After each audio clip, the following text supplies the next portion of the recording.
বার্ষিক সাধারণ সভা করল সিনিয়র বীমা নির্বাহীদের সংগঠন association of insurance executives. Bangladesh insurance অ্যাসোসিয়েশনের কনফারেন্স রুমে ওই সভায় সভাপতিত্ব করেন সংগঠনের সভাপতি মোহাম্মদ হাফিজ উল্লাহ। 2021 সালের বার্ষিক আয় ব্যয় হিসাব, নিরীক্ষক নিয়োগ এবং 2022 সালের বাজেটে অনুমোদন দেওয়া হয় এতে। একই সঙ্গে 2021-23 দ্বিবার্ষিক মেয়াদে নির্বাচিত কমিটির অভিষেক অনুষ্ঠান সম্পন্ন হয় ওই দিন। এতে প্রধান অতিথি ছিলেন বাংলাদেশ ইন্স্যুরেন্স অ্যাসোসিয়েশনের প্রেসিডেন্ট ও সোনার বাংলা ইন্স্যুরেন্স লিমিটেডের চেয়ারম্যান শেখ কবির হোসেন। অ্যাসোসিয়েশনের যে জায়গা নিচ্ছি কার নামে নিচ্ছি? অ্যাসোসিয়েশন কারা? পরিবার, আমাদের পরিবারের, ওইটাই আপনাদের জায়গা। আর 1 বিঘে জায়গা কিন্তু সহজ কথা না। 1 বিঘে জায়গা কিন্তু সহজে সরকার দেয় না, এটা কিন্তু মনে রাখবেন। এখন আপনারা জায়গা চাবেন, যদি কোনো শক্তি থাকে হয়তো 5 কাঠা জায়গা কোনো জায়গা দিতে পারে।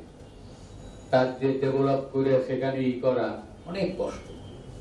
আর এই ছোট ছোট জায়গা নিয়ে ছোট ছোট শক্তি দিয়ে তাকে তৈরি করা খুব কঠিন। বড় জায়গা আর সবাই মিলে যদি একসাথে কাজ করেন তাহলে ওইটাকে এমন একটা জায়গা বানাইতে পারবেন, যেটা আমার উদ্দেশ্য ছিল, যেখানে আপনারা আপনাদের লেখাপড়াও করবেন, আপনাদের ওইখানে অনুষ্ঠানও হবে, আপনাদের ওইখানে রিসার্চও হবে, আপনাদের ওইখানে হেলথ ক্লাবও থাকবে। Health club is the most important.